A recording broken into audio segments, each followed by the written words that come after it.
Il y a eu l'opération le lendemain, 2 jours après, non je crois que c'est le lendemain, j'ai eu un premier coup de fil, déjà pour savoir comment la première nuit s'était passée. Après il y a eu 15 jours après l'opération, un premier suivi. Et 3 mois, il y a eu les 3 mois, 6 mois et les 12 mois. Voilà, à chaque fois pour prendre des photos, voir l'évolution de la repousse des cheveux. Ouais. Donc ça a repoussé honnêtement au bout de 1 mois et demi, 2 mois. On voyait la pigmentation, donc voilà, déjà au bout d'1 mois et demi, je dirais que déjà il y avait quelque chose. Et réellement, 3 mois. Ouais, 3 petits mois, pas plus. Comme moi j'ai perdu quand même mes cheveux très rapidement, ça a été vraiment en quelques années, en 1 an ou 2. J'ai eu vraiment une grosse chute de cheveux avec le stress, la fatigue.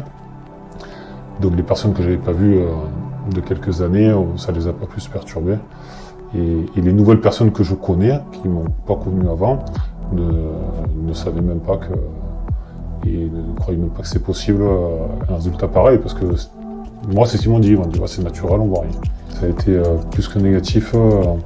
J'étais psychologiquement pas très bien après la chute des cheveux, donc après l'opération ça a été comme une renaissance. Il y a vraiment rien à dire sur ça. Alors du coup là je suis à 1 an et 4 mois à peu près. Et donc là j'ai décidé de terminer parce qu'il y avait une petite finition du derrière qui restait un peu à combler. Donc là demain je vais me faire opérer pour finir vraiment peaufiner le petit manque qui restait à faire. La première intervention était très importante, et le problème c'est que par rapport à la zone donneuse, on ne pouvait pas recouvrir la totalité de mon crâne où j'avais perdu mes cheveux. Donc voilà, le docteur a fait le maximum de ce qu'il pouvait prendre sur la zone donneuse. Mais à un moment donné, voilà, on ne peut pas trop y prendre, donc sinon ça abîme notre zone donneuse. Et donc voilà, donc il m'a fait cette première intervention.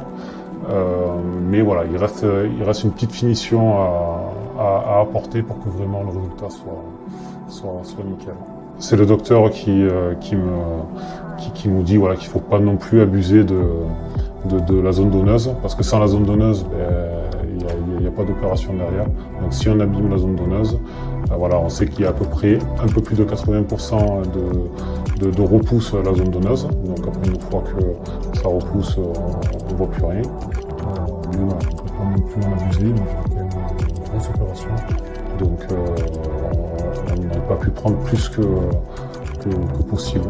Dans un premier temps, ce sera le professionnalisme. Dans le temps, je dirais la qualité du service, la qualité de l'opération et l'efficacité en troisième, parce que ça a été très efficace. Si on peut voir les photos avant-après, on peut que constater que ça a été très efficace.